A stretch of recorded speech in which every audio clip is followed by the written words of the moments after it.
Bonsoir, Charlène. Bonsoir ou bonjour Manuela, puisque chez nous il est 13h30. Ah ouais, ici il est 19h30. Bienvenue pour cet échange de retour d'expérience de ta deuxième cure ayurvédique. Donc tu étais venue déjà en 2024 Oui, pour la première fois. Tu es restée 5 semaines. ouais, Et puis la deuxième cure maintenant, c'était presque 2 ans après, en 2026. oui, mais c'était exactement la même période, donc 2 ans après, oui. Ouais. Donc, tu étais venue pour quelles raisons? Qu'est-ce qui t'a amené pour t'approcher à la médecine ayurvédique? Alors, comment la médecine ayurvédique est entrée dans ma vie, j'avoue que c'est un peu flou, parce que ça remonte à il y a tellement longtemps. Je pense que c'est des informations que j'ai captées à un moment dans des livres, dans des conférences, ou je sais plus exactement, mais en tout cas, ça m'a interpellée, puis j'ai commencé à lire. Et c'est ça, il y a quand même plus de 15 ans, je pense. Puis en arrivant à Montréal, au Québec, j'ai eu la chance d'entendre, en fait, il y avait une école de formation, puis j'ai entendu un de leurs partages sur un forum dans lequel j'étais bénévole. Et puis ça m'a encore plus fasciné, l'Ayurveda et l'équilibre, en fait, que ça pouvait ramener. Et surtout, ce que j'avais retenu à ce moment-là, c'est à quel point ça redonnait les clés de la santé, les clés pour se comprendre. Et à ce moment-là, j'avais vraiment l'impression que ça m'échappait, que en fait, j'étais soignée, mais moi, je me comprenais pas et je savais pas comment m'y retrouver dans tout ça, en fait. Par contre, je me rappelle aussi très bien de m'être dit, ah, le panchakarma ou la cure ayurvédique, jamais je ferais ça. Hmm. Ça a l'air beaucoup trop intense. Voilà, bon, bah finalement, ça s'est pas passé comme ça. Donc, tu t'étais soignée avant par la médecine allopathique? Oui, ouais. D'accord. Et c'était pourquoi tu étais soignée? Ouais, je suis soignée pour un diabète de type 1, donc avec de l'insuline, Mhm. euh, principalement ça en fait. Puis j'ai aussi eu beaucoup l'impression que dans mes hospitalisations ou dans la manière même d'aborder la maladie, on traite, mais on comprend pas l'origine de la maladie et c'est comme si j'avais pas les clés de compréhension de mais comment je peux m'amener sur un chemin de guérison dans cette pathologie-là, puis pourquoi elle est là. Et aussi, ce qui était confrontant pour moi, c'est que en parlant avec les médecins, c'est rare qu'on accorde du crédit. En fait, c'est presque jamais arrivé. C'était souvent une confrontation, en fait. Mhm. C'est non, ça se passe pas comme ça selon le protocole, et que en fait, ça n'existe pas. Euh, ben oui, mais moi je réagis pas comme ça. Mettons juste sur un exemple de, ben, je sais que mon corps ne prend pas 10 unités d'insuline, mais pour les médecins, selon le protocole, c'est ce que je devrais prendre. Ça marche pas plus en fait. Donc Ouais. il y a aussi vraiment cette confrontation pour moi dans la médecine dans laquelle j'ai été soignée, et puis pour plein de belles choses aussi, puisque ben, elle m'a sauvé la vie aussi. Je dénigre pas tout, mais par contre, je trouve que pour amener sur un chemin plus de guérison, ça marche pas en fait. Et ça me rend pas actrice de ma santé. Ouais. Donc, du coup, tu es venue faire des cures ayurvédiques. La première cure, elle était assez difficile. Je ne sais pas si tout le monde a écouté l'interview que tu avais donnée il y a 1 an et demi, je pense. Ouais. Mais donc, la deuxième cure, quelle était ta différence de l'état d'esprit? Comment tu l'as abordé, j'imagine, différemment que la première cure? Quelle Mm. était la différence? Et est-ce que elle était aussi si difficile que la première cure? Mm. Et puis comme ça, Anne, ça va répondre aussi en partie à tes questions, en tout cas à l'une. Euh, les- En fait, dans les deux cures, il y a eu des moments difficiles, mais déjà la première était incroyable de transformation aussi. En fait, le plus difficile et la grosse différence entre les deux cures, pour moi, c'est le choc culturel que ça m'a Mhm. amené. C'était ma première fois en Asie, ma première fois en Inde en 2024. J'y allais aussi avec plein de peur. J'y allais avec plein de peur de rencontrer cette culture, mais de me faire soigner selon une médecine que je connais pas, avec un docteur, bon, ok, je sais pourquoi je suis là, parce que c'est toi qui m'as amené dans cette clinique. Et puis c'était très, comment dire, j'avais vraiment une confiance en y allant. que c'était la bonne place, mais reste que je te connaissais pas. Bah non. On avait échangé, mais on s'était jamais vu. Je connaissais pas le docteur. Et moi, ça me demande aussi, en fait, j'avais conscience au départ de partir avec, ben, je vais remettre les clés de ma santé et je vais plus rien contrôler. Et moi, ce qu'on m'a appris depuis 15 ans que je me fais soigner, enfin, même plus, c'est le contrôle. Oui. C'est tu contrôles ta maladie. Alors, c'était aussi au niveau mental des grosses barrières en fait. Ça, à la fois, j'avais envie d'y aller, mais c'était vraiment des peurs importantes.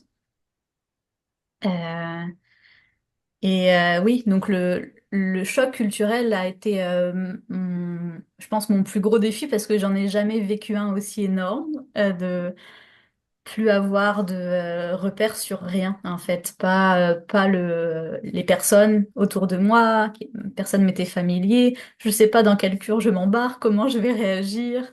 Ouais. Les goûts, les odeurs, le sens du toucher. Puis c'est quand même profondément culturel d'entrer en lien avec une médecine.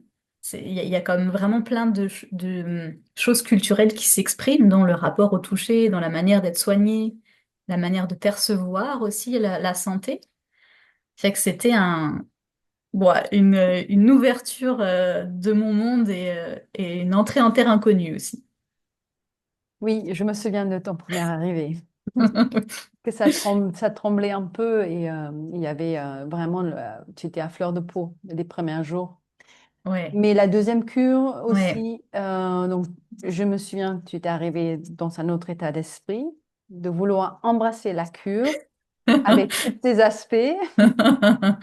C'était le mantra de cette deuxième cure, Et c'était effectivement. devenu le mantra de la deuxième cure, surtout dans les moments de résistance, Mhm. qui sont toujours, bien sûr, qui reviennent. C'est quoi comme résistance que tu as expérimenté? Est-ce qu'il y a des résistances différentes aussi de deux cures ou est-ce que tu te revu revivre les mêmes résistances? Euh, alors c'est intéressant parce que déjà pour la grosse différence, je trouve, c'est d'arriver sur cette deuxième cure, j'ai arrivé dans un terrain qui m'était familier et où je retrouvais des personnes de confiance. Et ça fait vraiment toute la différence pour moi sur cette deuxième cure. C'était beaucoup plus facile quand même d'y aller. Mhm. Et puis, d'où mon mantra aussi, j'ai envie d'embrasser cette cure, c'est que pour la première, on dirait que j'ai comme débroussaillé le terrain. J'ai juste essayé d'arriver à la clinique dans cette médecine et de m'ouvrir le plus possible, mais il y avait encore beaucoup de peur. Et dans cette deuxième cure, voilà, on se connaît, j'ai une confiance totale dans le médecin, dans la façon dont il soigne aussi, dans cette médecine, parce que j'ai vu aussi les effets sur moi. Euh, donc il y avait vraiment plus ce choc culturel-là. Donc c'est vrai qu'embrasser la cure, ça voulait dire pour moi maintenant, je me laisse juste vivre le traitement. Et puis c'est vrai que ça a bien marché avec Manuela. Ce qui est génial, c'est que tu as des mantras à chaque cure. Donc la première cure, c'était une journée à la fois, Charlène, chaque journée est différente. Et, ou alors, c'est normal. Oui, mais tu sais, là, ça se passe. Oui, mais c'est normal. Et là, sur cette deuxième cure, ben, c'était plus, oui, j'étais vraiment dans l'accueil du traitement. C'est sûr que dans les résistances, euh, il y avait une base commune parce que c'est un cheminement pour moi, donc c'est une poursuite Ouais. de la première cure et de mon chemin de vie depuis 2 ans, en fait, entre ces deux cures. Donc il y avait certaines résistances qui étaient similaires, mais j'étais vraiment ailleurs aussi au niveau du calme avec lequel j'abordais les choses et j'avais beaucoup moins cette méfiance en fait, que j'ai sentie à la première cure. Ouais, c'est ça, cette méfiance, je dirais. Mhm. Peut-être cette méfiance, elle était aussi moins parce que tu as vu les bienfaits qui a fait donc le traitement sur toi. C'était quoi les bienfaits que tu as pu expérimenter la- sur la première cure et aussi après la deuxième cure? Ouais. Alors, c'est énorme, mais j'y allais plus. Dans mon envie, j'y allais plus en fait pour les deux d'ailleurs, pour retrouver un calme et une clarté mentale, pour que les choses se déposent Et j'avais vraiment conscience dès la première cure d'être beaucoup dans mon mental, aussi dans notre manière de vivre en Occident. Je trouve que c'est plein de stimulation. Je vis en ville, ça va vite. Moi, je suis quelqu'un qui aussi, dans mes résistances, peut amener beaucoup de contrôle. D'ailleurs, c'est une des résistances auxquelles je me suis bien confrontée à cette deuxième cure. Parce qu'il y avait le contrôle, lâcher le contrôle, parce que le corps parle. J'avais des migraines assez importantes quand j'étais dans des zones de contrôle. Donc, ça c'est bien, au moins mon corps, et ça, je l'ai appris de mes expériences de cure, mon corps me parle. Donc, je me vois évoluer aussi. Euh, j'ai perdu ta question. J'ai trop Quels étaient d'idées dans la tête. les Oui, bienfaits merci. de la cure?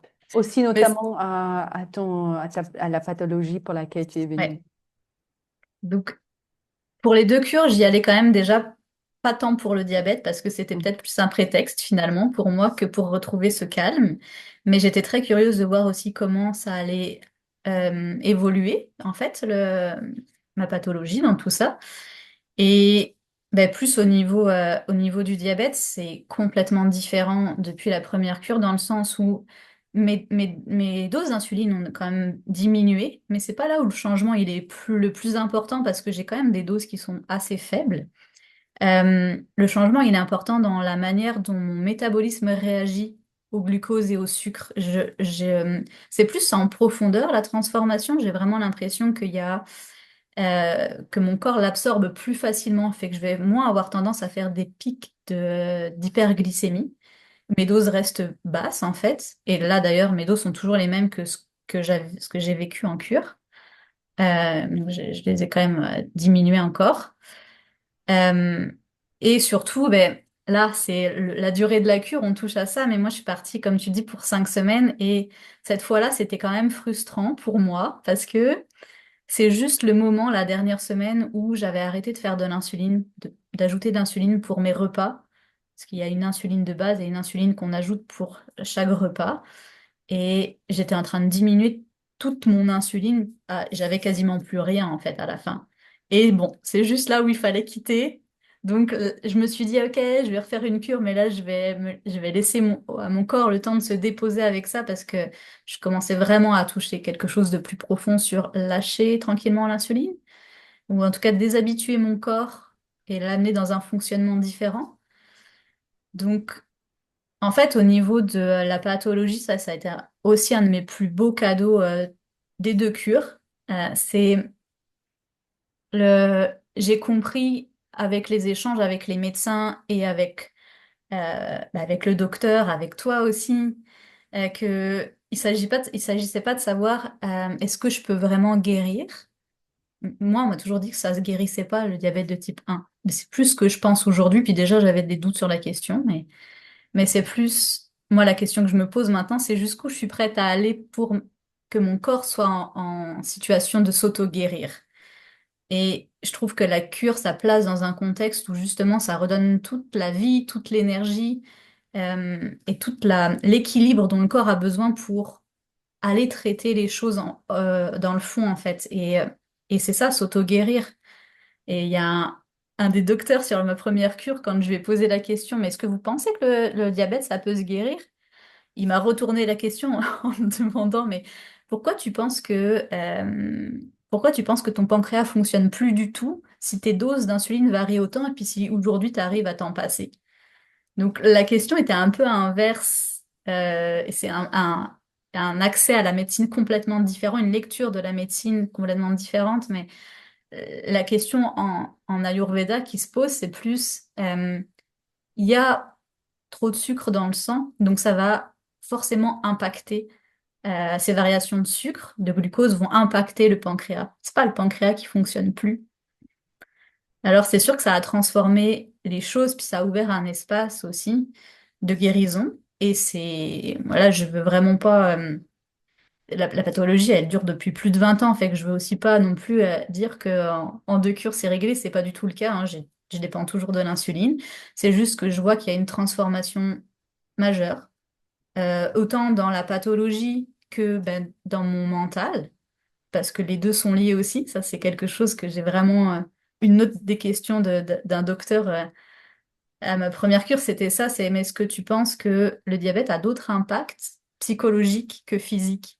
Et j'ai vraiment pu sentir ça aussi au fil des cures, c'est je ressens comme ça me déséquilibre psychologiquement aussi, mentalement, le fait, toutes ces variations de glycémie dans mon corps, en fait.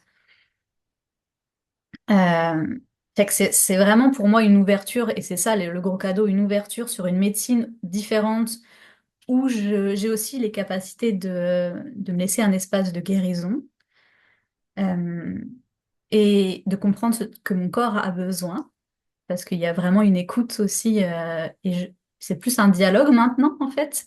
Je sais, il y a plein de moments, particulièrement en ce moment où c'est un peu le chaos dans ce que je fais. Euh, et c'est ok aussi, mais je l'entends.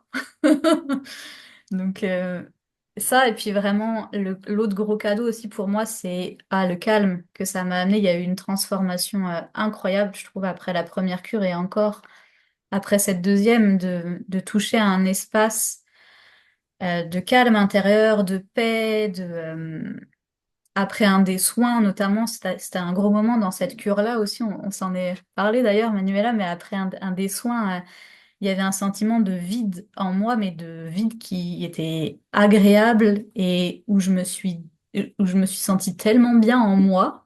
Je pense que c'était une des premières fois de ma vie où je goûtais ça, que je me disais, mais je me sens, à partir de cet espace-là où je me sens bien dans qui je suis, mais tout est possible en fait. Je peux rayonner dans la vie, je peux m'exprimer, ça va être plus fluide et plus facile si j'ai cet espace de calme à l'intérieur. Ouais. Super, oui. Donc, il y a beaucoup de choses positives, mais quelles étaient les difficultés que tu as Ouais. vécues, surtout aussi en rentrant? Je sais que la dernière fois, la première fois après la cure, c'était très difficile pour toi, comment dire, l'intégration au quotidien, puisqu'il y avait tout de suite, tu avais pré-pris tout de suite le travail. En Mhm. plus, tu vis au Canada, donc venir d'un pays tropique en hiver du Canada, il y a, je pense que une vingtaine ou trentaine de degrés de différence, ou même Ah, plus. c'était 50 là. 50 degrés. Donc, il y a aussi une adaptation de température. Mais cette fois-ci, tu étais, je pense que préparé différemment. Euh, Comment tu étais préparé différemment et quels étaient donc les changements dans l'intégration du quotidien ou dans la difficulté ou dans, comment dire, dans la facilité d'intégrer la cure? Oui, c'est sûr que j'étais plus préparée déjà cette fois à ce que à me laisser de l'espace après. Euh, parce que le voyage c'est long, parce qu'il y a 50 degrés de différence, fait que euh, oui, j'avais conscience d'avoir ce besoin de temps, puis je savais que ça allait me confronter déjà, le rythme de vie ici. Fait que, en ce sens-là, j'avais encore des repères. Donc, c'était un peu plus facile à naviguer, mais j'ai repris le travail tout de suite parce que j'ai aussi fait le choix de me laisser le plus de temps possible en Inde. Un mois, c'est court déjà pour une cure ayurvédique. Euh, donc, c'est sûr que quand je suis revenue, j'avais une semaine où je travaillais de chez moi. Bon, ça s'est étendu un peu plus parce que j'ai quand même un travail comme compréhensif sur la question. Mais en fait, je suis restée peut-être 2 semaines chez moi, puis après, il a fallu que je retourne progressivement, que je ressorte. Mais je limitais ça au maximum. Donc sur le début, ça a été plus facile pour moi, en fait, de revenir. Parce que j'étais déjà préparée au choc. Même si le voyage, honnêtement, je ne revoyagerais pas directement après une cure. C'est vraiment pas mon idéal. Parce qu'on est dans un environnement hyper sain, dans une cure où c'est facile, où toutes les choses. C'est ça aussi qui est fascinant dans l'Ayurveda, c'est que toutes les choses sont minutieuses, pensées. Et puis là, Hmm. je voyage pendant 22 heures à une vitesse phénoménale. Fou! Dans un C'est, espace superficiel, avec la c'est ça. clim, avec Oui. de la nourriture. Ouais. Oui, encore la nourriture, j'ai la chance que vous m'aviez préparé des petites choses pour voyager. Ouais. Mais ouais, donc il y a déjà le voyage qui désorganise tout. Donc il faut se récupérer après ça. Autant ça prend plusieurs jours dans la cure, je trouve, pour arriver. Moi, ça me prend bien une semaine, 10 jours pour arriver quand même, faut être honnête. Autant Mhm. pour revenir, oh bah oui, ça me prend bien le même temps pour essayer de réatterrir que mon esprit essaie de revenir ici. Ouais, ouais. Mais Et- nous, c'est recommandé de rester toujours un peu plus, ou je recommande aux gens de rester plus après la cure et ne pas tout de suite prendre l'avion. Mais bon, après, Mm, dans notre vie quotidienne moderne, mm, déjà avoir 4 semaines ou 5 semaines de mm. libre et de rajouter encore 10 jours, c'est souvent C'est- un peu trop. Je Mais c'est pense que pas, c'est un... ouais, Pardon. c'est pas l'idéal. Non. Et c'est aussi important, puis là, je sais qu'on en a beaucoup parlé ensemble, ça, mais d'avoir conscience que ben, pendant les 3, 4 prochains mois, ça va être une période de récupération où le feu digestif se rebâtit aussi, le corps est quand même vulnérabilisé. Et je suis dans cette période de 4 mois, en fait, parce que ça fait même pas 4 mois que je suis rentrée. Moi, j'ai l'impression que ça fait longtemps, mais ça fait même pas 4 mois. Et je suis dans cette période de chaos aussi. De, autant le début du retour de cure a été facile, bah, plus facile, pas facile, mais j'étais plus préparée. Autant le fait d'avoir des repères a été peut-être à des moments comme en fait, ça m'a amené plus vite dans, dans mes petites triches quotidiennes finalement. C'est comme ça que je les appelle. Mm. Ouais, dans mes désirs, dans ma gourmandise, pas forcément relié à mes besoins. Euh, et ça, c'est autant sur la discipline qu'amène bah, le yoga, les traitements aussi, parce que je repars avec entre 4 et 6 mois de traitement. Et les traitements amènent une certaine heure, doivent être pris à une certaine heure, comment dire, à jeun aussi, ce que j'arrive à faire une fois sur deux en ce moment. Euh, donc, c'est aussi apprendre à naviguer avec tout ça. Et en ce moment, aussi pour te répondre justement, Anne, c'est que ben c'est pas facile pour moi. C'est un peu comme tous les jours, j'improvise ou en tout cas je me reconnecte à mon corps, j'écoute, mais j'essaye aussi de me laisser tranquille dans ce cheminement et de pas être trop dans l'exigence. Euh, et puis, de rester consciente, surtout, je dirais que c'est ce qui est important pour moi, de rester consciente des erreurs que je fais au quotidien. Et c'est aussi ça qui vient avec l'Ayurveda, je trouve, c'est que ben, ça demande de savoir concilier maintenant ce que je connais de l'Ayurveda, ce qui place mon corps en situation d'équilibre, et tout ce que je fais qui déséquilibre au quotidien mon corps et mon énergie. Et donc, je sens encore plus tous les débalancements. C'est comme si j'étais beaucoup plus à fleur de peau là-dessus. Donc je sens encore plus précisément tout ce qui débalance.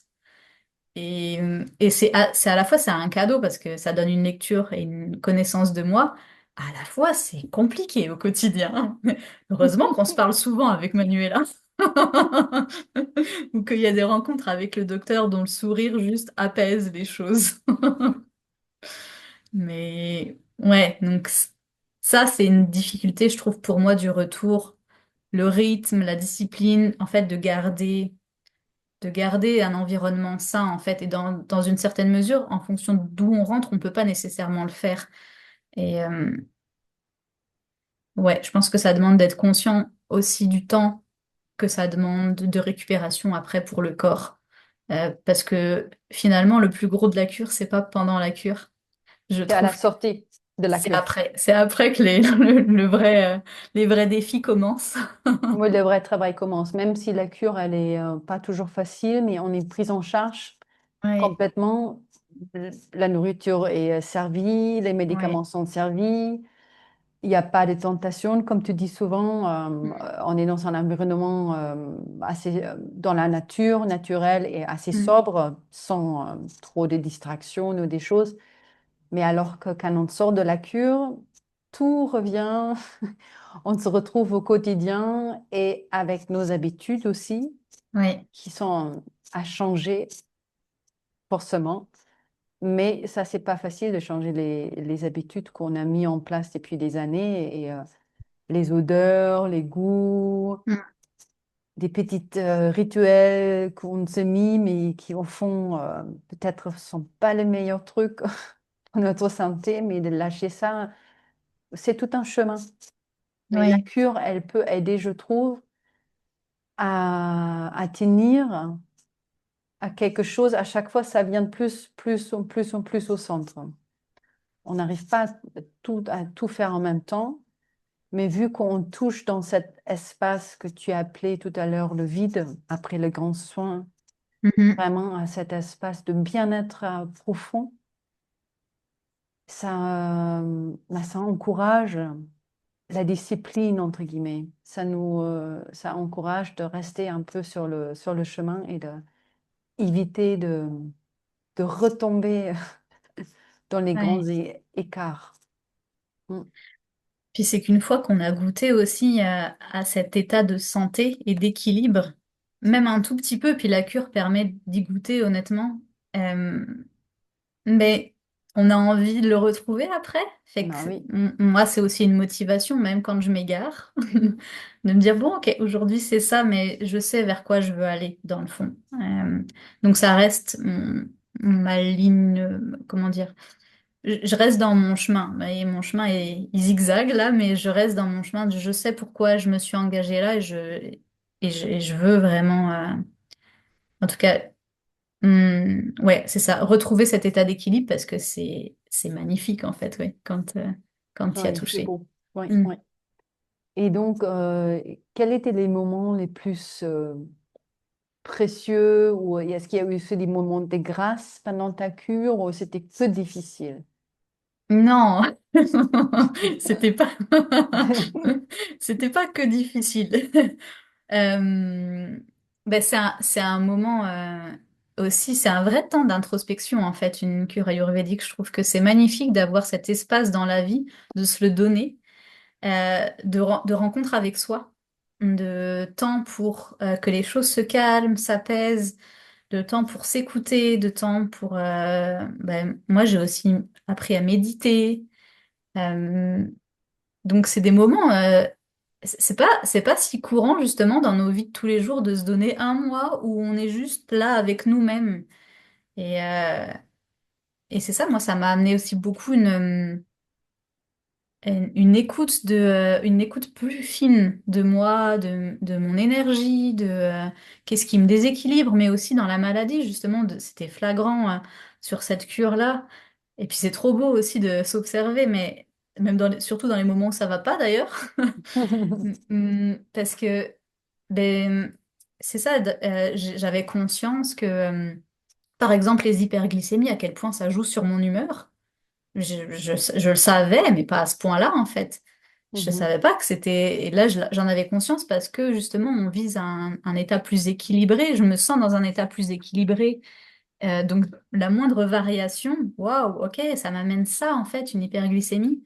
Et que j'avais plus besoin de faire de contrôle pour savoir que j'étais en hyperglycémie. D'ailleurs, le rapport au contrôle, même aux chiffres, en fait, est intéressant en Ayurveda parce il y a un moment sur la première cure qui m'a frappée aussi, c'est ma glycémie était tellement haute, je paniquais. Bref, le docteur est venu me voir, puis il me demande comment ça va. Puis là, je dis, ah, mais je suis trop haute. Je lui donne les chiffres. Il me dit, non, mais je m'en fous des chiffres. Comment tu te sens?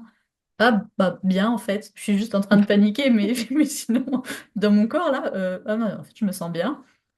Fait que ça m'amène ce recul-là aussi de décentrer des chiffres, mais d'observer ce qui se passe en moi. Euh, et aussi, je parlais des dynamiques de contrôle dans lesquelles je me retrouve souvent aussi par défense ou par peur, que j'apprends quand même beaucoup à lâcher, même si c'est présent. Mais là, c'était, je pense qu'on se rappelle toutes les deux, Manuela, de mon dernier jour sur cette cure, Ah oui. où j'étais un petit peu trop dans le contrôle et dans l'agitation, et j'ai fini avec une migraine incroyable au lit, avec une patte sur la tête pour essayer de calmer ma migraine. Fait que ça aussi, c'est des réactions que c'est comme un dialogue aussi avec le corps, et je peux entendre, je peux lui laisser de l'espace et je peux entendre ça parce que je suis calme. Euh, et donc ça, c'est pour moi, c'est des états précieux en fait. Et ça, c'est des moments. Mais il y a aussi, ouais, il y a des moments, c'est très chargé de spiritualité, la cure. Euh, Dans quel sens? dans le sens, bah, l'Ayurveda est très relié aussi à l'hindouisme. Et il y a aussi, bah, grâce à toi, et je trouve que ça, c'est vraiment quelque chose de tellement important comment dire, ta lecture et ta compréhension aussi de l'Ayurveda et de faire des ponts entre l'Inde et l'Occident. Parce que comme ça, j'ai aussi accès à des cérémonies, par exemple. Des Euh, cérémonies de? des cérémonies comme vraiment quelque chose pour des divinités où en fait on va adresser des prières à des divinités pour la guérison, pour lever les obstacles. Et ça, c'est précieux en complément des soins. En fait, ça fait accéder à quelque chose de beaucoup plus vaste. Mhm. Euh, et pour moi, c'est tellement nourrissant dans mon rapport au monde et à la vie, en fait. Euh, je sais plus trop où je m'en allais avec ça, Oui, mais on touche le sacré aussi oui. dans cette cure, dans le rapport au monde, parce qu'en Inde, le, le sacré, il est au quotidien. Mm, Et les thérapeutes, ils vont, beaucoup d'entre eux, dans cette clinique au temple avant qu'ils viennent. Et puis, oui, l'Ayurveda sort quand même des Védas. Ouais, c'est quand même les textes sacrés de l'Inde, toute cette savoir. Donc, c'est ancré dans la spiritualité mm, de l'Inde. Et d'où on peut faire des cérémonies. Avant, en fait, le docteur, le Vaidya, donc le médecin traitant, il consultait même l'astrologue ou il savait même lui-même l'astrologie pour voir dans le thème s'il y a quelque chose inscrit au niveau de la maladie, si c'est une maladie chronique ou si c'est passagère ou si ça vient peut-être du karma. Et selon ça, on peut faire des cérémonies aussi pour travailler à d'autres niveaux de la maladie et de la personne, sur les niveaux subtils, plus mm, subtils, qui sont liés donc avec l'univers, avec le cosmos. Et, oui, et là, on a fait des cérémonies pour Danvantari, mm, mm, qui est donc la divinité de la guérison, la divinité de l'Ayurveda. C'est lui qui, après la mythologie, a ramené l'Ayurveda sur Terre. Et on peut s'adresser à lui pour l'inviter et pour favoriser donc encore aussi le traitement et faire des offrandes, entre guillemets. Ici, c'est des offrandes du ghee et du riz. Et je sais, dans d'autres cliniques, ils offrent des bois ou des herbes. Ça peut être même lié directement à la personne qui fait, donc au patient, des herbes spécifiques qui sont liées à la maladie ou à la guérison pour offrir dans le feu. mm. Ouais. Ouais, ça, Puis on c'est a un fait. tout aussi, ça reconnecte à un tout en fait. Le... Et dans la connaissance aussi de soi, mais est-ce que j'ai fait une séance d'astrologie védique, la première cure, ça donne aussi vraiment beaucoup de clés de compréhension, je trouve, dans l'origine de la maladie, mais le soin, comment dire, la situation de vie en ce moment, en fait. Et ça, c'est des guides, pour moi, c'est des guides précieux, en fait. Et c'est pour ça que même dans ces moments-là où c'est un peu plus chaotique et où pop, pop, pop, pop, je m'égare sur mon chemin, ou en tout cas j'observe que, ah oui, mes besoins sont là, et puis pour l'instant ça me tente bien plus d'aller dans mes désirs, et ben j'observe ce qui se passe, puis même à préparer aussi ce témoignage, je me disais c'est vraiment intéressant parce que je relisais, j'écris beaucoup pendant les cures aussi, puis ça me permet de rester dans ce moment d'introspection, puis aussi de voir comment ma pensée évolue, comment physiquement ça évolue aussi. Et en relisant, je me disais c'est drôle, tout ce que je touchais en partant, ah ben je me suis lancée comme je me suis lancée en plein dedans en revenant. Donc, tous les déséquilibres que j'ai notés, c'est comme si j'avais eu besoin de les confronter à mon retour de cure. Fait que j'ai comme, allez, j'essaye de retourner dans ces déséquilibres pour me prouver vraiment que ça marche pas du tout sur mon corps, ça marche pas sur moi, que j'ai comme... Mais ça fait partie, chacun vit les choses différemment aussi. Mais Ouais, ça fait partie de mon tempérament de d'avoir besoin d'aller au bout. Et, et je me disais, ouais, c'est drôle comme cheminement aussi à observer après, de bon, ouais, ok, c'est vraiment pas simple tous les jours, mais en même temps, je me sens aussi très accompagnée, guidée et beaucoup plus consciente des choses. ouais, ça c'est vraiment prendre conscience des choses, de vivre dans une certaine conscience, ça amène, les cures amènent ça, ou l'Ayurveda amène ça. C'est une Mhm. invitation de l'Ayurveda, je trouve. Ok, chère Chalène, je pense on peut peut-être demander à nos amis qui sont avec nous s'il y a des questions, si vous voulez qu'on aborde encore autre chose, ou on va dans des trucs plus détaillés, dans d'autres choses. Que Est-ce là, que j'ai juste abordé certains points, mais s'il y a des choses, ouais, c'est ça qui vous ont interpellé ou que je peux préciser. vous pouvez poser vos questions si vous voulez? Oui, Anne, bonjour. Moi, je Katia, suis Dominique. Je ne sais pas Domin- si on m'entend. oui, Dominique, Je vais mettre on la t'entend. vidéo aussi. Je suis un peu Bonjour, décoiffée, je suis désolée. c'est parfait. C'est Bonjour, parfait. Bonjour. merci. Bonjour. Moi, je suis intéressée pour avoir le détail de la période de purification au début, de nettoyage. En fait, parce que c'est la partie qui m'inquiète le plus. Voilà. Et je Est-ce commence, que Manuela? je me suis fait comprendre? Oui, oui, oui, pour Oui. moi c'est clair. Alors, quelle est ta réponse? Oui. Euh, Merci, Dominique. merci pour la question, oui. Merci. Le détail des soins, c'est un peu, disons qu'il y a des étapes dans une cure ayurvédique. Ça va être aussi très différent pour chacun en fonction. Une des premières étapes, c'est vraiment la rencontre avec le médecin, puis euh, la connaissance qu'il va avoir aussi de est-ce qu'il y a une pathologie à soigner, est-ce que pourquoi en fait tu viens ici, quels sont comment dire, il y a des prises de pouls à tous les jours aussi pour sentir comment l'énergie circule en nous. Donc, le médecin, ça va lui donner une indication énorme sur comment il va adresser les choses aussi. Et puis ça, c'est très différent pour chacun. Après, dans une cure ayurvédique, il y a comme plusieurs étapes pour aller vers cette détoxification.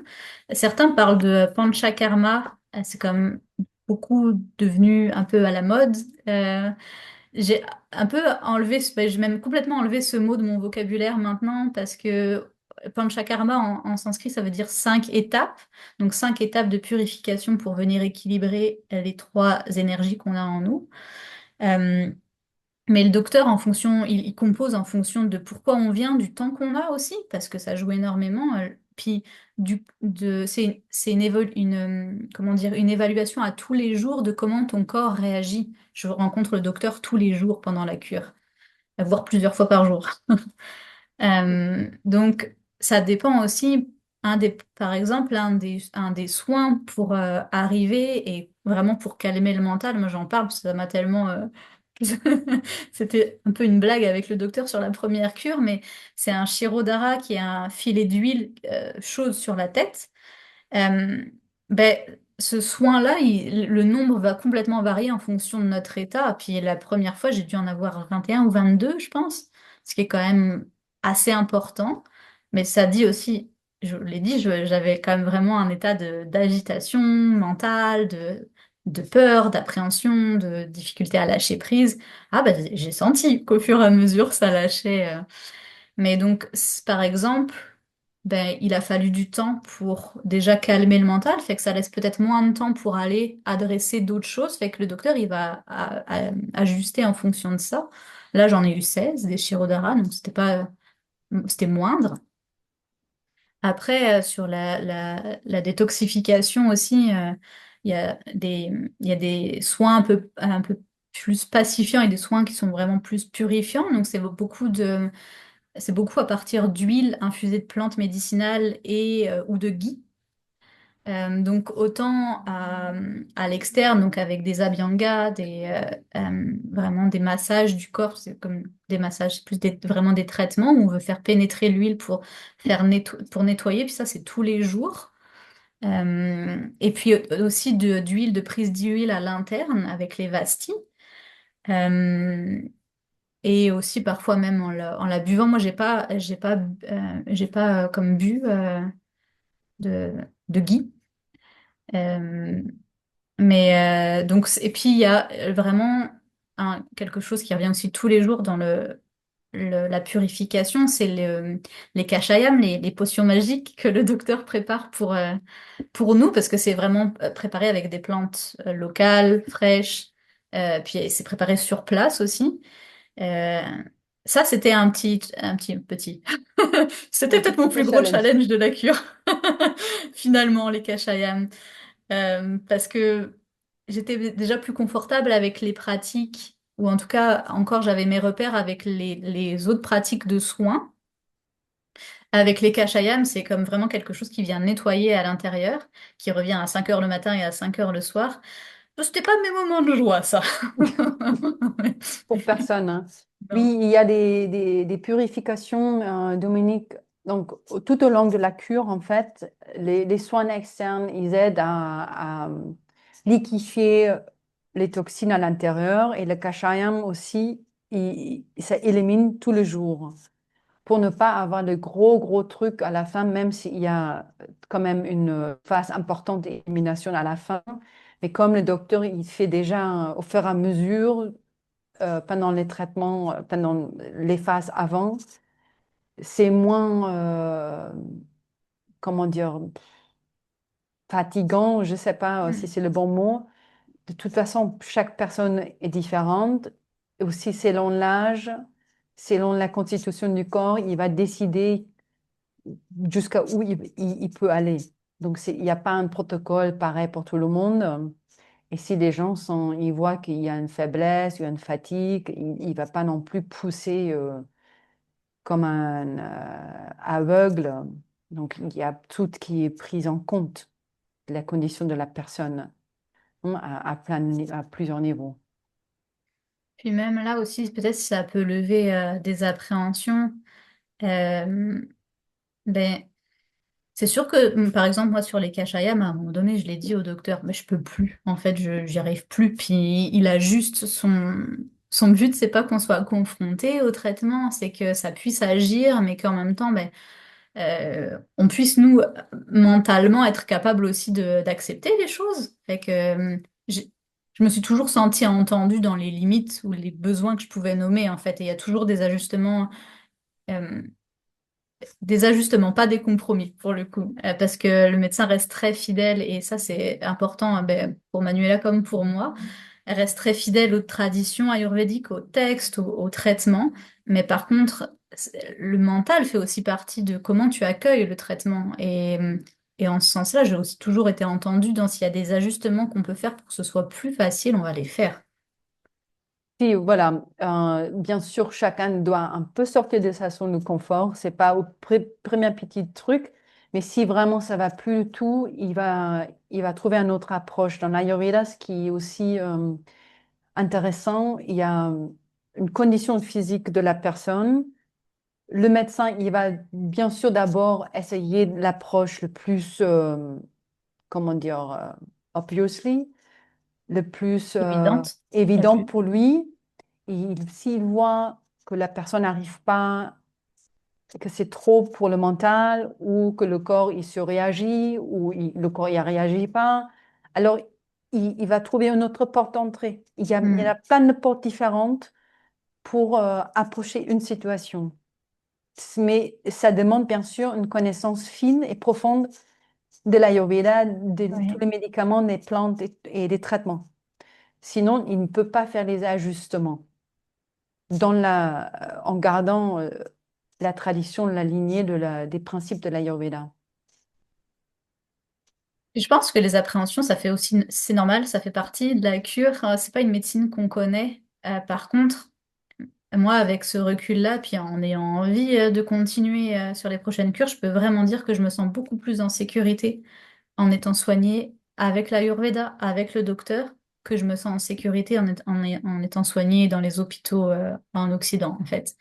Là, j'ai vraiment comment dire, la confiance que le docteur m'écoute, écoute mon corps, et même avant que je dise que c'est confrontant, c'est arrivé plusieurs fois que juste il sourit puis il comprend ce qui se passe en fait.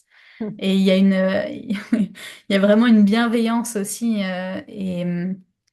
et ouais, c'est tellement beau aussi l'intégrité que le docteur, dans laquelle il vit aussi, et la bonté qui se dégage de lui. C'est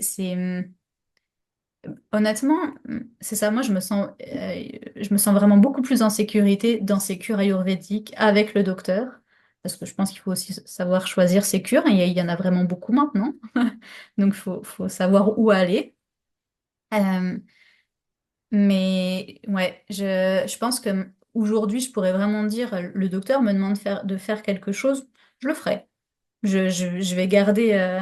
La première fois, à la première cure, il m'a demandé d'enlever ma pompe à insuline. Je suis comme, ah, la bonne blague. Il en est hors de question. C'est pas possible. Bon, là, justement, c'était une limite très claire pour moi. Puis, il a vraiment bien entendu, fait qu'on a trouvé un arrangement sur qu'est-ce qui était convenable pour nous deux.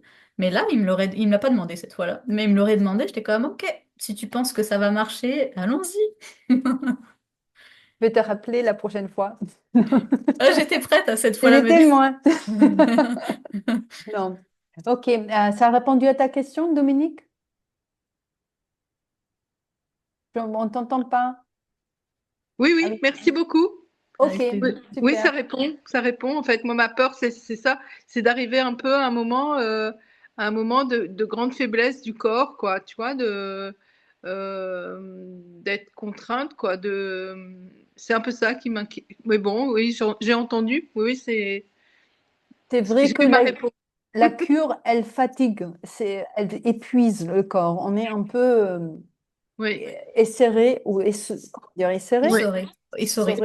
essoré, Essoré. essoré, et on ne sort pas de la cure comme on entend cure en Occident. On sort d'une Oui, cure, tout va bien. oui, Ah c'est non. ça. On est fatigué, le corps, il a besoin de se reconstituer. Et c'est Oui, d'où on insiste sur ce temps de repos après qui fait oui, partie du traitement, qui oui, est oui, aussi important que le traitement. oui, Si on se relance tout de suite dans le quotidien avec tout le stress, ben là, on est vraiment justement confronté mm, à la faiblesse oui, oui. ça va pas. Donc, il faut Faut du temps. privilégier vraiment un espace de Alors, repos combien de temps? en l'idéal. On Oui, dit, par exemple, 21 jours de cours, 21 jours de repos. Hmm. oui, C'est l'idéal. Je sais que c'est vraiment difficile aujourd'hui, donc au moins une dizaine de jours, je recommande aux gens au moins une dizaine de jours et après d'aller vraiment doucement et de faire oui, attention de ne pas s'exposer trop non plus, de suivre le truc quotidien, mais pas d'aller tout de suite dans les fêtes ou oui, c'est ça. de garder un certain rythme au moins les premiers 2 mois après la cure. Oui, Rythme de vie au niveau comment dire, le sommeil, le réveil, mm, de la nourriture, qu'il y a toujours pour le corps, c'est vraiment le plus gros des temps quand il sait que, OK, maintenant, c'est l'heure où je vais avoir à manger, où je vais avoir oui, de l'énergie, j'ai pas besoin oui, d'attendre. Et aussi des moments de réveil que c'est toujours les mêmes. De toute façon, ça sera rythmé par les médicaments que mm, tout le monde et le mm, moment de sommeil. Et que si on mm, peut garder ça au moins pendant les premiers 2 mois après la cure, déjà, mm, c'est déjà bien, même mm, si on est impliqué au quotidien. mm. Merci. Et la vulnérabilité vient quand même, mais je veux dire ce moment de faiblesse, mais c'est quand même des traitements qui, même s'ils sont pas évidents à des moments, qui viennent nourrir la vie. Et ça Mm, aussi, c'est une grosse différence. Moi, j'ai pas eu l'impression que ça nourrissait beaucoup la vie, les traitements que j'ai reçus dans les... C'est plus mm, intrusif, très intrusif pour le corps. mm, mm. Euh, puis, Les traitements allopathiques, tu veux dire? ouais, les Mm, traitements oui, des hôpitaux et de la médecine mm, occidentale, ouais, les traitements allopathiques. Tandis qu'en la médecine ayurvédique, ben, ça, c'est quand même quelque chose qui vient nourrir la vie en dedans de soi et ça se sent en fait Mm, aussi, même dans mm, toute cette mm, mm, vulnérabilité-là. mm, mm. Mm. Super, merci. Mm. Merci Ok, Dominique. Est-ce qu'il y a d'autres Katia? personnes? Ouais. Oui, Katja. Ist der Aufenthalt denn überhaupt möglich, wenn man ein chronisches Fatigue-Syndrom hat? Schafft man das, die Behandlungen? Ja, die Behandlung, maintenant, tous les Français doivent mettre le Oui, sous-titre. bah, en fait, est-ce que toi tu peux nous traduire? Ah oui, donc elle a demandé si on est déjà fatigué, si est-ce qu'on peut faire cette cure. Ok. Donc, ich antworte mal auf Französisch, dann ihr seht das ja auf, ja, oder? Okay. Donc, je, on peut faire la cure, oui, parce que le corps, le docteur, il va prendre la mesure de l'état de la personne. Et il va aller doucement.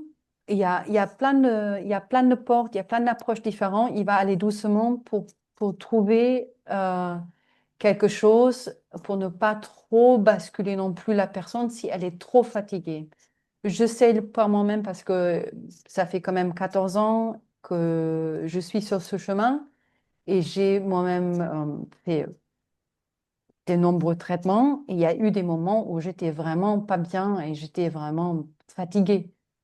Et moi, je voulais insister à avoir des traitements et le docteur il a dit non, non, non. Là, on va aller pas aussi loin, mais on va faire ci, on va faire ça pour mener sur un chemin. Pour justement après pouvoir rebondir.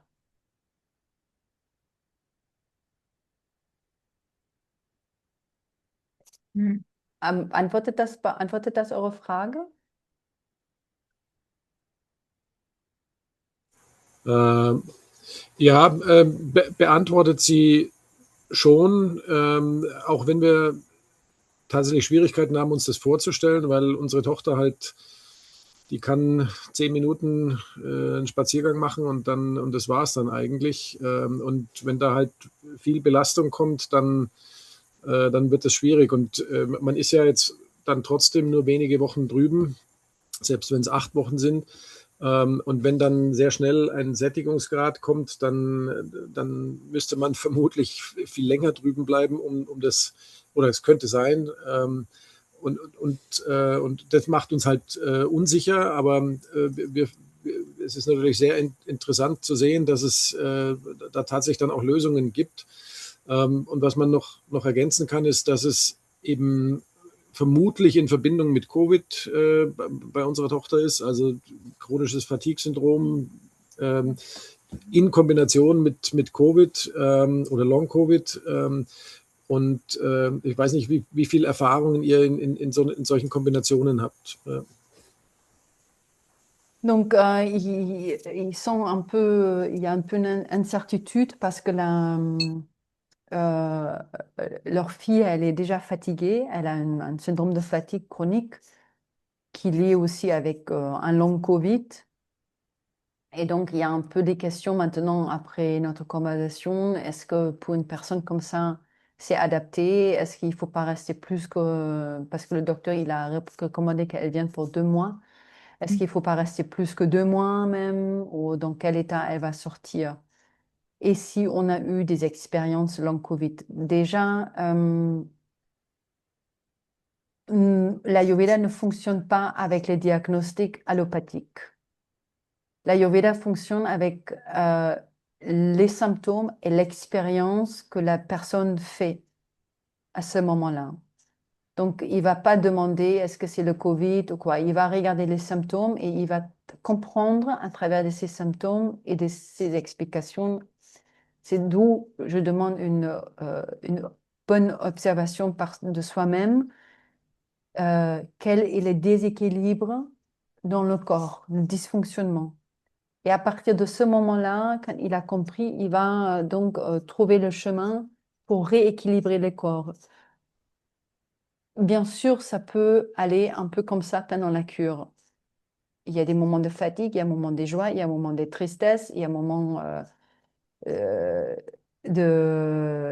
où on est forte. c'est tout à fait normal, mais à la fin, après tout ce que j'ai vu depuis 14 ans, on sort toujours mieux. Même si sur la route, il y a des difficultés, même si sur la route, j'ai vu des gens qui étaient vraiment aplatis. Moi-même, il y a des moments où j'étais vraiment aplatie, je pouvais même plus monter les escaliers tellement j'étais fatiguée. Mais c'est aussi parce qu'on est un peu, tout est ramolli, tout est sorti, toutes les toxines sont sorties et après le corps, il va se reconstituer sur un terrain propre et sain. Et c'est là où on va rebondir, où on va remonter à la surface. C'est pour ça que j'ai dit, c'est pas comme ça l'Ayurveda, et c'est pas une cure comme on entend en Occident. C'est un chemin, mais je sais que la qualité de vie de nombreuses personnes a vraiment comment dire, augmenté après. Ça, il n'y a pas photo, hein. Ça, j'ai vu vraiment. Que ce soit au niveau physique, au niveau mental, ou à tous les niveaux, ça touche vraiment, ça vient toucher tous les niveaux dans la vie. Mais le corps, il prend son propre rythme. Et on est à l'écoute de ce rythme du corps.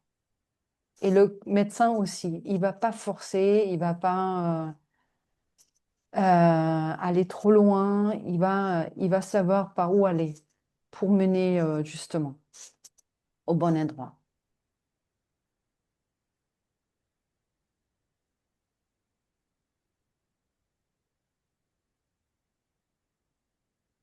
Katja, Okay. Ja, haben wir verstanden. Hört sich gut an. Wir haben es verstanden, ja. Ja. Bei Charlene hat es ja, wenn wir es richtig verstanden haben, schon beim ersten Mal eigentlich sehr gut funktioniert. Sie konnte das Insulin absetzen. runterfahren.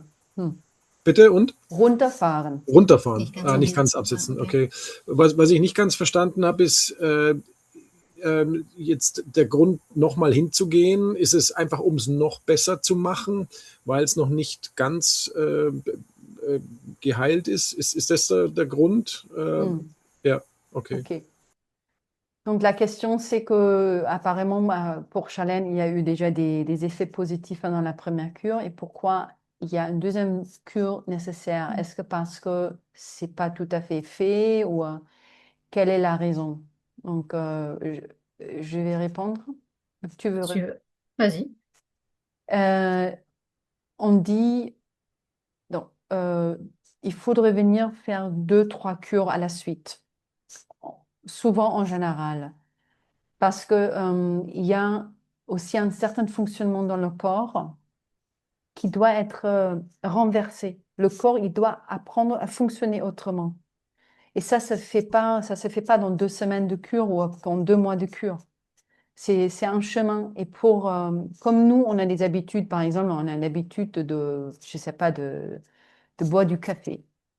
On ne veut plus boire du café. On arrête pour quelques semaines et puis on retombe dans le piège, on va reboire du café. Mais le corps, il fonctionne pareil. Les cellules, elles sont leur fonctionnement. Elles fonctionnent d'une certaine manière. Elles reçoivent des nouvelles informations par les médicaments, par tous les traitements, par une nouvelle hygiène de vie, tout ça.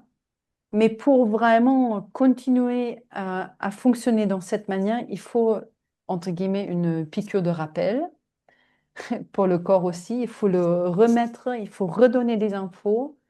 Et aussi, c'est comme si on enlève des peaux d'un oignon. Pour la première cure, on va enlever les 2 peaux à l'extérieur de l'oignon. Et la deuxième cure, on va continuer à enlever les peaux de l'oignon. On ne peut pas aller dans une première cure avec un seul traitement.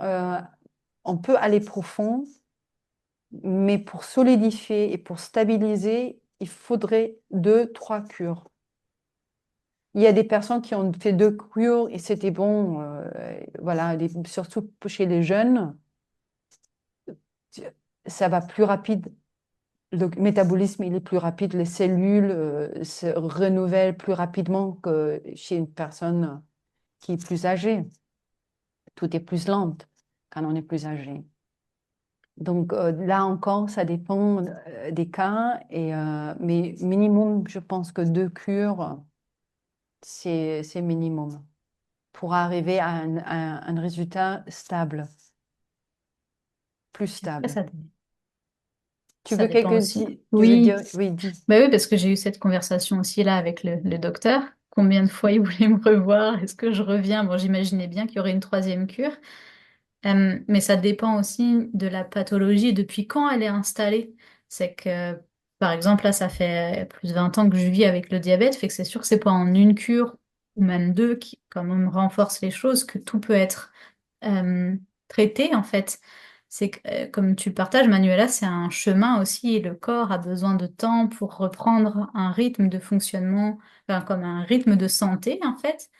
Euh, et puis ça dépend aussi beaucoup, je trouve, entre deux cures. Moi déjà, entre la première et la deuxième, il y a eu beaucoup de changements. On verra là entre cette deuxième et la troisième. Mais ça dépend aussi de... ben, c'est ça, des choses auxquelles on se confronte au retour, c'est qu'on ne prend pas forcément les bonnes décisions parce qu'on est en cheminement nous aussi. Fait que ça demande pour le corps de regoûter à ça une nouvelle fois. Et à chaque fois, ça va un peu plus loin en fait. Euh, mais pour moi, ça, de ma compréhension aussi, c'est que ça dépend vraiment depuis combien de temps le corps fonctionne dans cet état de déséquilibre. Et ça prend du temps de revenir sur 20 ans de maladie et de déséquilibre finalement. C'est pas une réponse immédiate, l'Ayurveda, c'est ouais, un chemin en fait.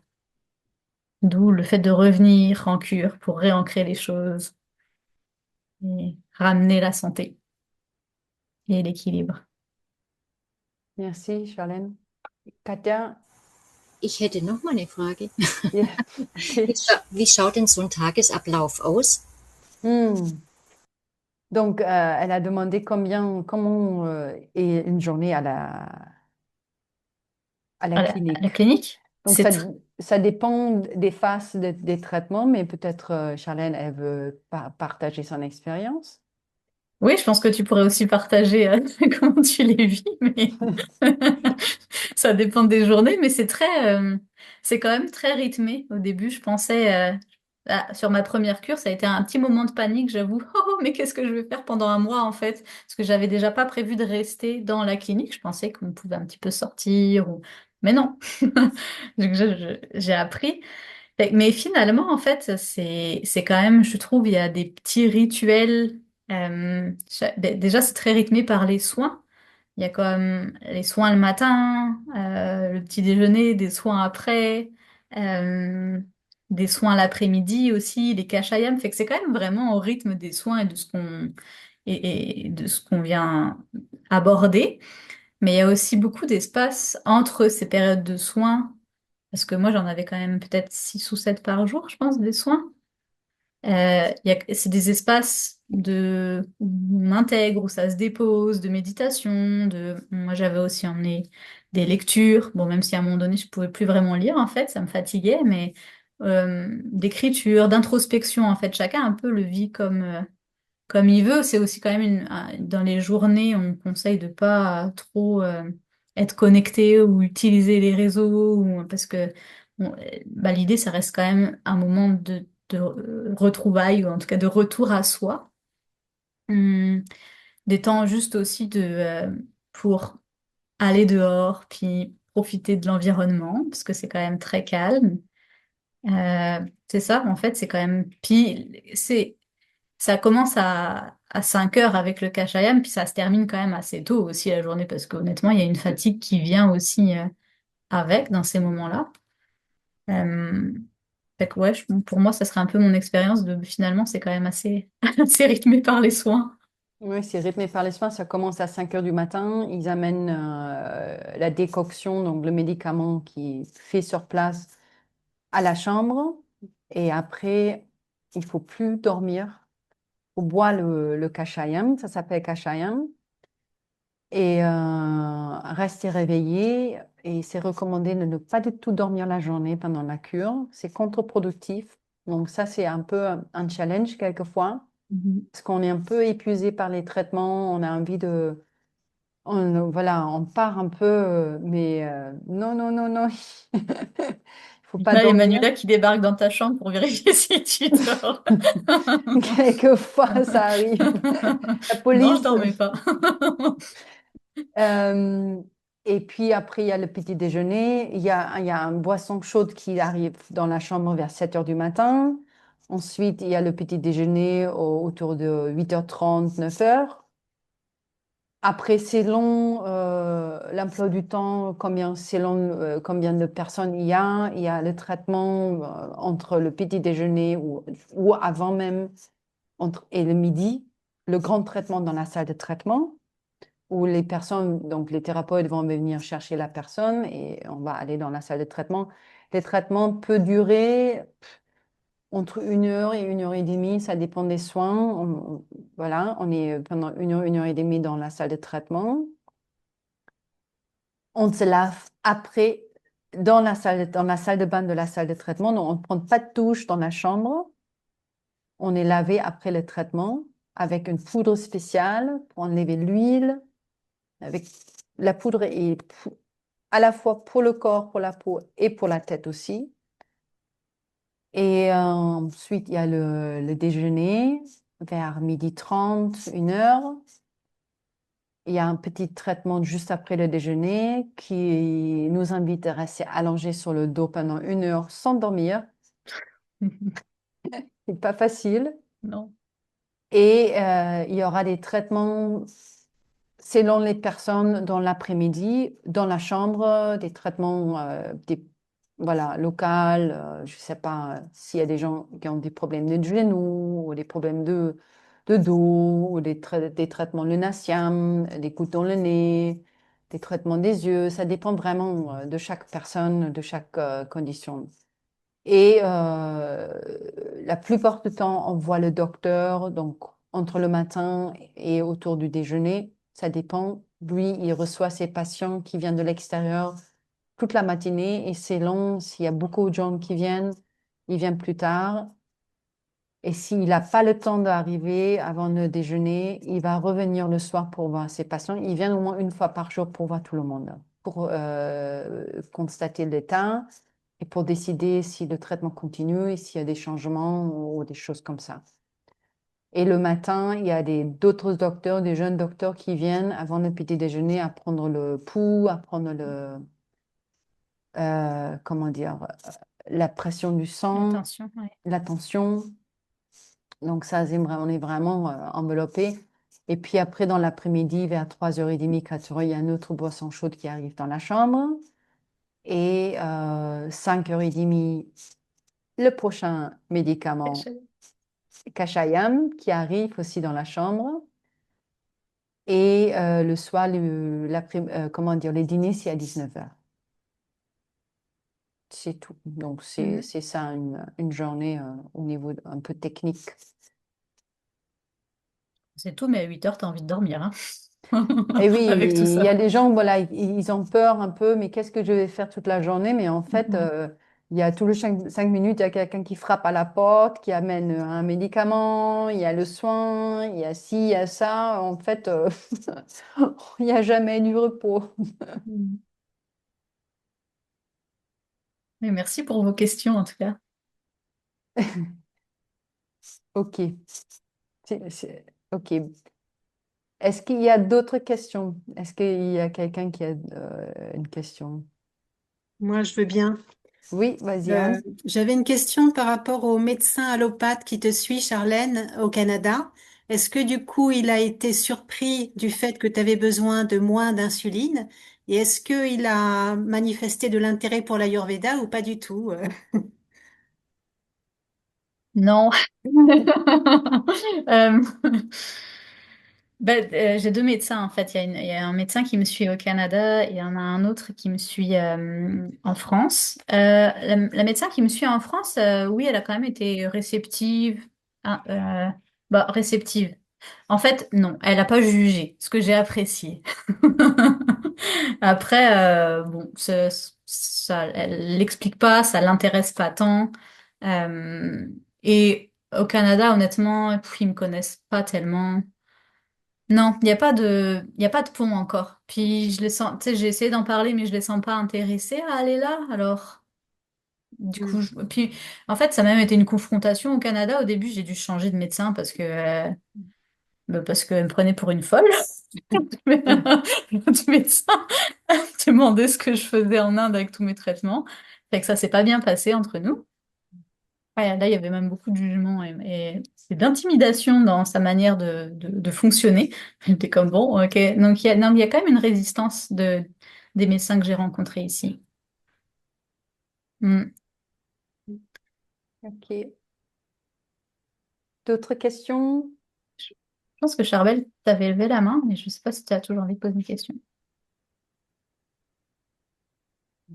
Oui, salut. Salut. Euh, Moi, j'ai une question un peu plus générale, mettons, pour vous deux, Charlène et Manuela, pour profiter un peu de votre expérience de vie et ce parcours-là. Euh, on dit souvent que la plupart des pathologies et de nos déséquilibres dans la vie, c'est vraiment juste un blocage des émotions. Et alors, pour aboutir à ce calme dont Charlène t'a parlé et à ce bonheur, à cet alignement, vaut mieux vraiment travailler à débloquer ces émotions-là. Maintenant, je connais des gens qui font ça à travers une thérapie, une psychothérapie, mettons. C'est ce que j'ai fait pour des années. Et ça m'a vraiment amené à ce calme, à cet alignement de vie, que ça soit spirituel, mental et physique.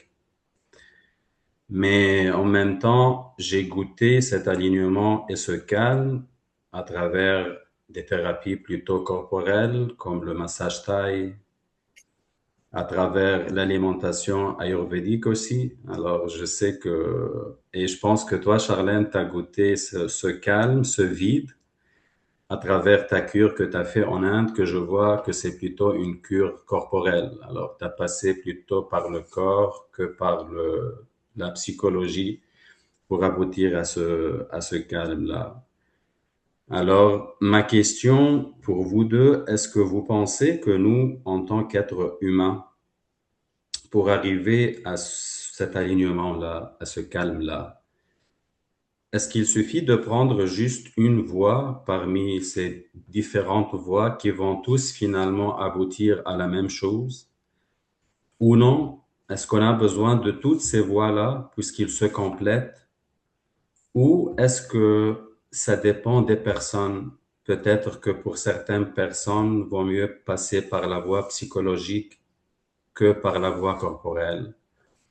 Alors, j'aimerais vraiment entendre votre opinion sur ça. Moi, personnellement, j'étais souvent plutôt sur la voie psychothérapeutique que la voie corporelle, mais je suis aussi convaincu puisque j'ai vraiment goûté ça, comme j'ai dit, à travers que ce soit des massages thaï, à travers le yoga, à travers l'alimentation et tout ça. Hmm. Alors voilà, c'est ça ma question. Merci pour ta question, elle Merci amène. pour la grande question. Ouais. Manuela, est-ce que tu aurais envie de commencer à répondre juste parce que on a ces discussions avec Charbel, puis peut-être que ta réponse va m'amener ailleurs aussi? D'accord. Euh, c'est assez difficile de répondre, je trouve, à cette question. Il y a, bien sûr, je dirais d'abord, ça dépend des personnes, mais j'essaie, par ma propre expérience, j'ai aussi fait une analyse, hein, donc c'était dans la tête, que ça m'a mené jusqu'à un certain point, mais pas plus loin. Et comme en Occident, on est déjà trop travaillé de la tête, euh, je trouve que passer par une autre voie qui adresse donc tout, tout l'être en même temps est très aidante et c'est comme une route plus droite. On va plus droit au bout, comment dire, au but. Au but. Puisqu'enlever ou nettoyer le corps, et aussi, c'est pas que physique, on passe pas que par le physique, donc c'est une approche holistique, hein. Cette approche holistique, il s'adresse au mental en même temps au physique. Même si ça passe pas par des paroles, par les consultations, j'ai vu des gens qui ont suivi des traitements à plusieurs reprises et qui d'un coup avaient des clics psychologiques alors qu'ils n'avaient pas du tout des consultations avec un psychologue. C'est parce que le corps et l'esprit se mettent dans un état sain que ces déclics psychologiques arrivent naturellement et que les personnes vont s'aligner naturellement. Et en fait, on retrouve notre nature profonde. Donc, on n'a pas besoin de passer 15 ans, 20 ans avec un psychanalyste à parler, à tourner autour du pot. Je connais des gens vraiment qui sont depuis des années avec des psychologues et ça avance pas vraiment. Même si là, on a l'impression, mais ça tourne au même pot. Moi, dans mon cheminement et dans ce que j'ai pu observer, je vois que ces voies-là qui s'adressent vraiment à l'être entier aident énormément et alignent plus profondément dans la durée après, parce qu'il y a une vraie transformation. L'Ayurveda, elle peut quand même aller jusqu'à changer la DNA. Oui. Donc, tout l'héritage aussi qu'on peut avoir de nos parents. Enfin, je peux prendre mon exemple. Avant d'aller en Inde, j'ai eu une consultation avec un bioénergéticien qui travaille sur la mémoire des cellules, dont ce qu'on a reçu depuis les 7 générations en arrière, nous. Ce qui ne nous appartient pas. Mais toutes les expériences que nos ancêtres ont eues, c'est en nous. Donc, on a travaillé sur ça. Après, je vais en Inde. Une fois, 2 fois, je fais 2 cures. Je retourne la voir. Elle était vraiment sur le cul. Elle m'a dit, il n'y a plus rien. Tout est nettoyé. Il y a tout ce qui est en toi, ça appartient à toi. Il n'y a plus d'héritage énergétique. Il n'y a plus d'héritage de tes ancêtres dans ton corps. C'est propre. Et ça fait, bien sûr, aussi ton esprit, il y a une transformation aussi dans l'esprit, ça amène une transformation de pensée. Et je veux dire, la Chalène, elles viennent avec son conditionnement depuis 20 ans de la médecine occidentale. Mais les réponses qu'il a donné le docteur, rien qu'avec le pancréas, bah, ça fait exploser déjà les concepts qu'elle a eus. Tout le jour et elle n'est pas la seule. J'ai pu observer d'autres personnes venant de l'Occident. Ils ne bougeaient pas de la chambre pendant une semaine.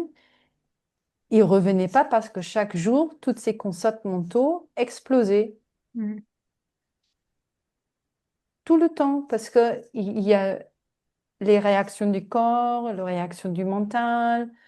Le fait de sortir de son contexte et de venir en Inde, déjà, ça fait un changement.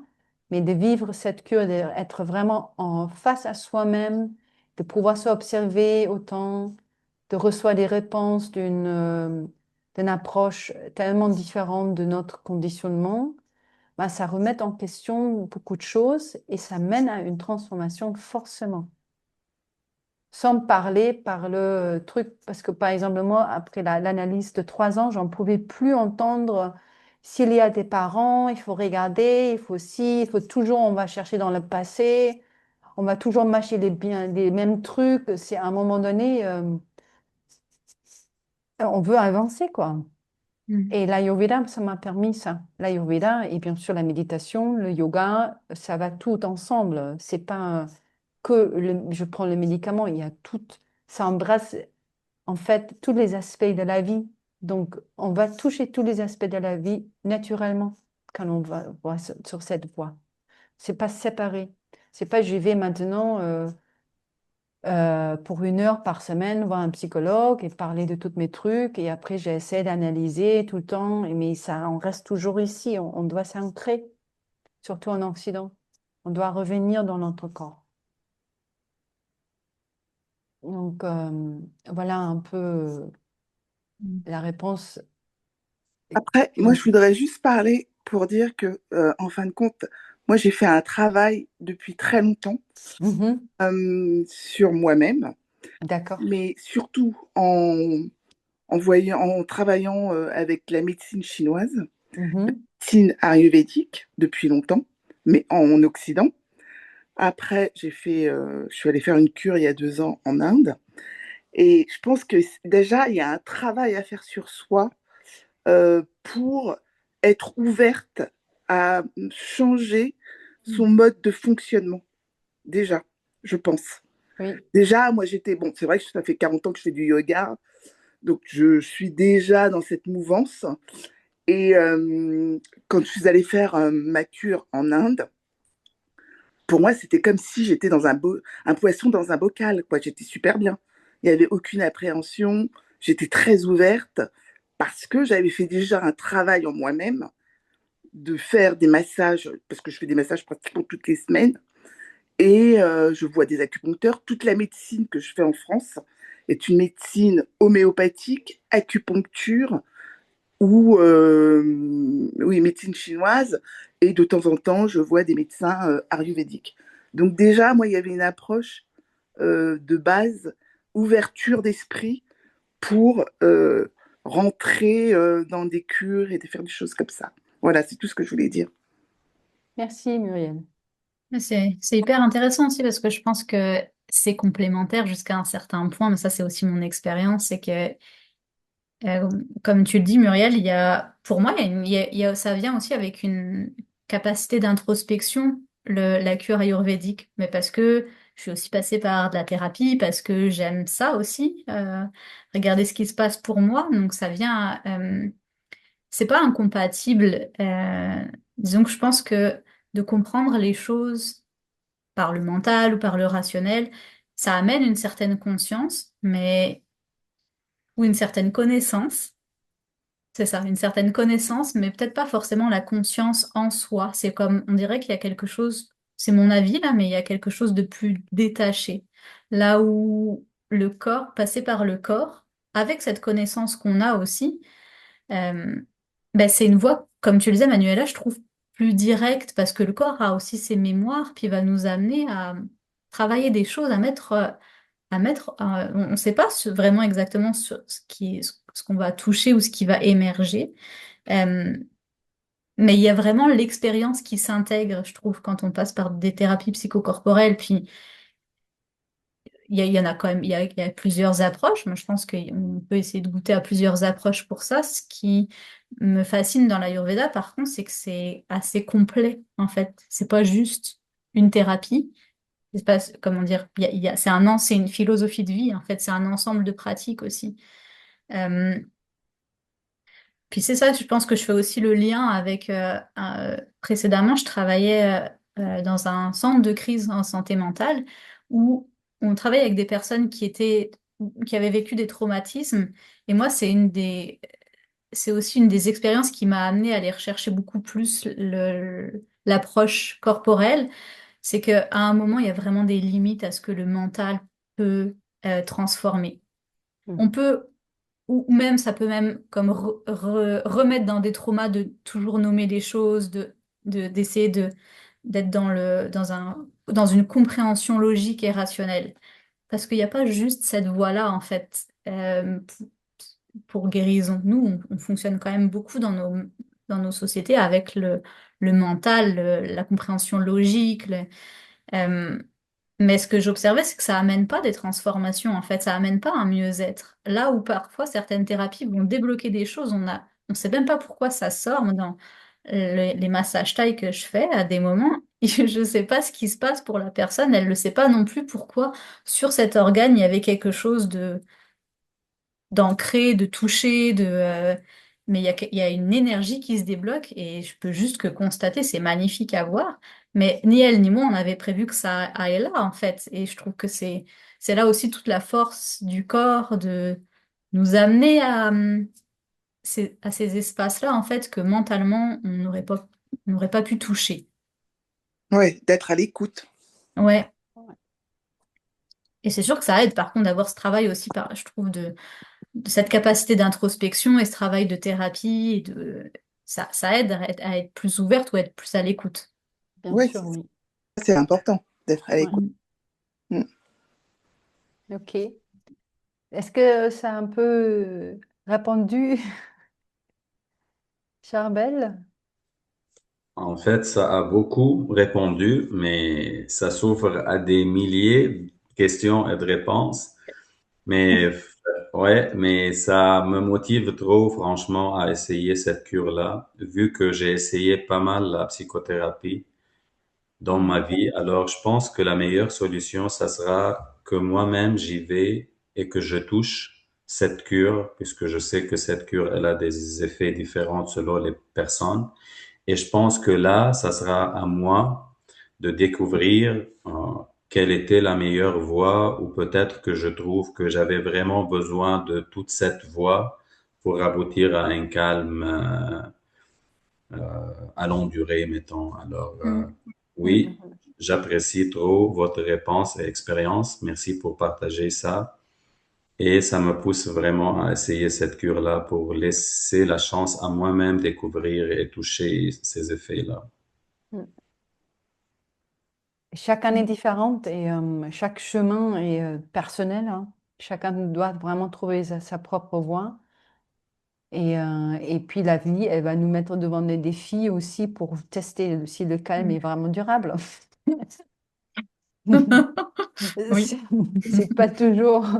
On pense que c'est gagné et hop, il y a une petite situation qui arrive et Ouais, ah, c'était pas encore ça. Mais exact. ouais, là, donc oui, on doit explorer les chemins et puis ça dépend aussi des moments de notre vie. Il y a des moments de notre vie où peut-être une analyse ou une psychothérapie est plus appropriée que autre chose, ou des massages ou de la médecine chinoise, ça peut changer aussi au cours d'une vie, hein. C'est Puis encore là, c'est un chemin en fait. C'est que c'est le peut-être que chemin. toutes les étapes que par lesquelles tu as eu besoin de passer précédemment, ou toutes les thérapies où ça te mène aujourd'hui à vouloir essayer la cure ayurvédique, en fait, ou être prêt à ça. Parce qu'il Oui. y a aussi une question, comme Muriel, tu le disais, mais d'ouverture et d'être prêt à y aller, en fait. Et je pense que c'est en ce sens-là que c'est aussi un tout et que c'est complémentaire. C'est que si tu es prêt, c'est parce que tu as aussi fait tout ce travail de base. Tu viens avec tout ce bagage-là, en fait, qui Ouais, ouais, t'amène bien aujourd'hui à sûr. vouloir aller plus loin. Complètement d'accord. Mais de toute façon, là, moi, je pars en juillet pendant un mois en Inde faire une cure. Donc, Ah, waouh! ouais. Parce que j'arrête de travailler, je suis à la retraite et du coup, j'ai besoin de lâcher des bagages, de Ah lâcher oui, la tête et Félicitations. l'esprit. Lâcher la tête, l'esprit et le physique. Donc, du coup, je Mm. pars plus d'un mois en Inde. super. Voilà. Mm. Et après, Et je rentre, je voulais rester un peu plus longtemps, mais en fin de compte, j'ai réfléchi. Je vais rentrer pour rester au calme au moins pendant 6 mois et puis après, je repartirai. Voilà. ouais. Je vais faire des allers-retours. Mais voilà, ça, c'est important pour moi de toute façon. Quoi qu'il arrive, j'avais besoin de me vider de mes années de travail et un peu de tout. Voilà, Hmm. Mm. de revenir à moi-même. Mm. Est-ce qu'il y a d'autres questions? Il est quand même déjà Moi, assez j'ai tard. une toute petite question, c'est Dominique. Oui. Est-ce qu'on peut envisager j'ai entendu que c'était très fatigant, enfin, en tout cas que ça prenait du temps, et est-ce qu'on peut envisager de faire un peu de yoga dans la journée ou pas du tout? Le docteur avec lequel je travaille, il n'a pas du tout invité à faire du yoga jusqu'à il y a 2 ans, D'accord. parce que le corps, il devient tellement tendre et on peut Oui, vite sous-estimer. On devient très souple en fait, avec toutes ces huiles sur le corps, ça devient très souple. Donc on pense que ah, ça y est, je peux faire plein de trucs. Mais en fait, on se fait mal sans se rendre compte. Donc, nous, d'accord. il restreint. Maintenant, il donne des séances très simples de yoga, très, très, très Oui, simples. très Juste simple, oui, je pensais à quelques, ça justement. quelques asanas quand Oui, la personne demande. Il ne recommande pas. d'accord, Et il y a des moments pendant le traitement où c'est complètement non, Mm. suspendu. d'accord, ok, merci. De rien. OK. Ouais, je me permets, je suis désolée, j'ai dû vous quitter parce que j'ai eu un appel de ma maman qui est aux Antilles. Et donc j'ai pas tout suivi, mais bon, moi je fais du yoga, enfin voilà, je vais pas revenir sur tout ça. J'apprends la méditation. Là, j'ai fait un stage de méditation. Je me suis aperçu que je pensais méditer et je ne savais pas du tout méditer. Donc je pense plus avec ma tête qu'avec mon cœur. Voilà, donc c'est un travail que je poursuis. Mais l'Ayurveda, moi, c'était plutôt au niveau alimentaire qui m'intéressait vraiment. Je ne sais pas si vous avez abordé ce sujet-là. Parce que là, Mm. moi, pour moi, c'est vraiment cette partie. Je suis née avec une maladie de Crohn. Je me suis toujours battue avec ça. Bon, ça va, je vis très bien. Hein, je peux pas. Depuis la Covid, je peux plus manger de viande du tout. Et Mm. c'est très difficile de se nourrir sans viande, en fait, du coup, quand on sait pas faire. Et quand je suis partie en Inde faire un stage de yoga, je suis revenue transformée, franchement, au niveau alimentaire. Et je voulais savoir s'il y a un impact justement par rapport à ça. Je ne sais pas si ça a été évoqué. Voilà. Bah, c'est Mm. pas le sujet de notre rencontre aujourd'hui, c'est tout un autre sujet, c'est D'accord. aussi vaste et je pense qu'on abordera ça peut-être une À autre une fois. autre prochaine fois. D'accord, Ouais, ok, parce que là, ça marche. ouais, si on part maintenant dans ce sujet, ça fait déjà 1 heure et demie qu'on est en ligne. Oui, oui, ouais, c'est ça. Non, mais Mais je Ouais, suis. c'est passionnant après, c'est un sujet qui me passionne aussi, l'alimentation ayurvédique, puis ça reste quand même une base de la santé, en fait, de ce qui te compose finalement, ce que tu Bah manges. oui, Fait que c'est ça. oui, Ouais. ça ouvre tout un autre monde, mais c'est quelque chose d'essentiel, Mais l'alimentation. s'il y a une invitation à évoquer ça, moi je suis vraiment intéressée en tous les cas pour ma part. Voilà. ça Ouais. marche. Merci. De toute Merci. façon, j'ai tous les mails de toutes les personnes qui se sont inscrites, donc je peux vous intégrer dans la newsletter si vous voulez Ok. et vous envoyer les news. Mm. Parfait, merci. Ok. Ok. Donc,